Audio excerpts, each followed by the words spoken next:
Hello dear student, Radhe Radhe आप सभी को।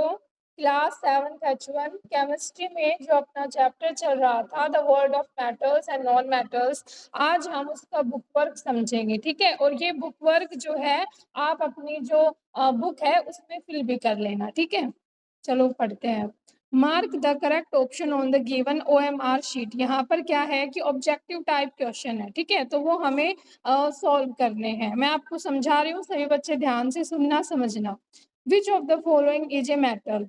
4 ऑप्शन दे रखे हैं, सल्फर, आयरन, कार्बन, ऑक्सीजन। इनमें से मेटल कौन सा है? ठीक है, तो आयरन क्या है? आयरन मेटल है। इसके अलावा जो सल्फर है, कार्बन है, ऑक्सीजन है, वो है नॉन मेटल। क्वेश्चन में मेटल पूछा है तो हमारा आंसर है आयरन। फर्स्ट का आंसर है C. Okay, question number 2, which metal is liquid at room temperature. यहाँ पर ऐसा कौन सा मेटल है जो रूम टेम्परेचर पे भी लिक्विड फॉर्म में रहता है? ठीक है, तो यहाँ पर 4 ऑप्शन है, lead, mercury, copper, silver. Answer आएगा मर्क्यूरी। सेकंड का आंसर है B. Question number 3, which of these is a good conductor of electricity. जैसे सल्फर है, फॉस्फोरस है, कार्बन है, एल्यूमिनियम है। इन चारों ऑप्शन में से कौन सा ऐसा एलिमेंट है जो इलेक्ट्रिसिटी का गुड कंडक्टर है? मतलब इन चारों में से ऐसा कौन सा एलिमेंट है जो इलेक्ट्रिसिटी को अपने में से अच्छे से पास करवा देता है? तो इसका आंसर आएगा एल्यूमिनियम। ठीक है, एल्यूमिनियम क्या है? मेटल। और जो मेटल होती है उनमें ये प्रॉपर्टी होती है कि वो इलेक्ट्रिसिटी को अपने में से अच्छे से पास करवाता है। नेक्स्ट है question number 4, which of the following is a property of non metal.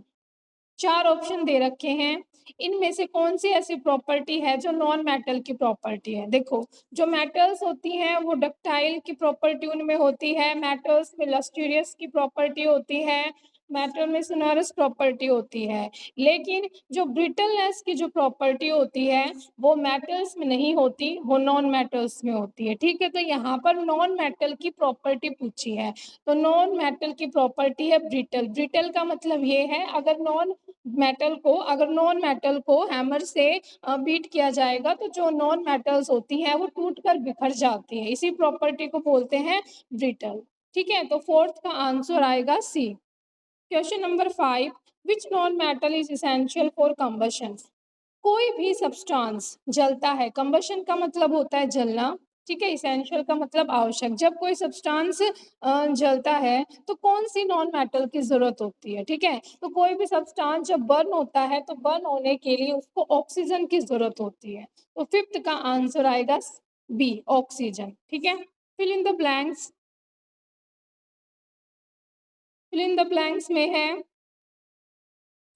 fill in the blanks is the property of metal to be drawn into wires dash. और उसमें पूछा है कि जो ये मेटल्स होती है ना उनको हम बिल्कुल थिन से थिन वायर में कन्वर्ट कर सकते हैं।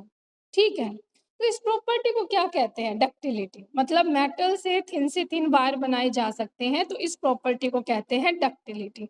ठीक है, सेकंड है, fill in the blanks is a non-metals that supports combustion। ऐसी कौन सी मतलब नॉन मेटल है जो कंबशन को सपोर्ट करती है? जब कोई सब्सटेंस जलता है तो उस नॉन मेटल की बहुत ज्यादा जरूरत होती है, उसकी अब्सेंस में सब्सटेंस बर्न ही नहीं होगा, तो उसका आंसर है ऑक्सीजन। ठीक है, सेकंड का आंसर है oxygen. Third, metal are generally fill in the blanks conductors of electricity. जो मेटल्स होती हैं वो इलेक्ट्रिसिटी की क्या होती हैं? गुड कंडक्टर होती है। मतलब मेटल्स अपने में से इलेक्ट्रिसिटी को पास करवाती है अच्छे से।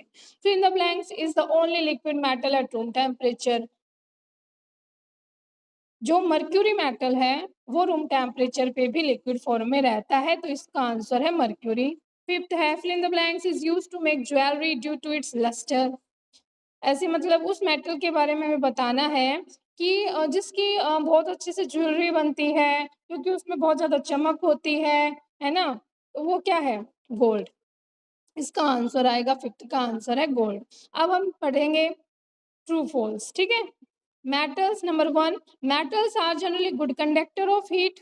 जो मेटल्स होती हैं वो हीट की गुड कंडक्टर होती हैं। हाँ या ना में जवाब देना है, ठीक है? ट्रू फॉल्स कर रहे हैं हम। तो जो मेटल्स होती हैं वो गुड कंडक्टर होती है हीट की, मतलब हीट अच्छे से मेटल्स में से पास हो जाती है। तो ये बात सही है, ट्रू कर दिया इसके आगे, ठीक है? ट्रू है ये।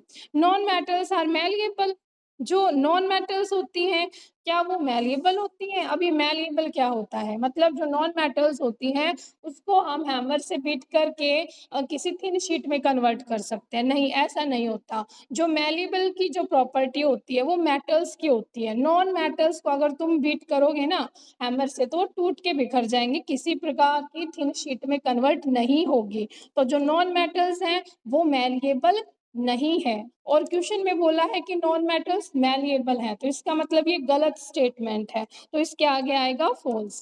Iron is more reactive than copper, जो आयरन है वो कॉपर के कंपैरिजन में ज़्यादा रिएक्टिव है। सही बात है ये, इसका आंसर आएगा true.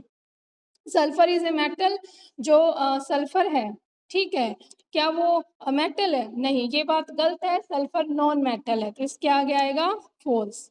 Mercury is the only metal in liquid form at room temperature, जो मर्क्यूरी है वो एक ऐसा मेटल है जो रूम टेम्परेचर पे भी लिक्विड फॉर्म में रहता है। हाँ, सही बात है, ये ट्रू आएगा।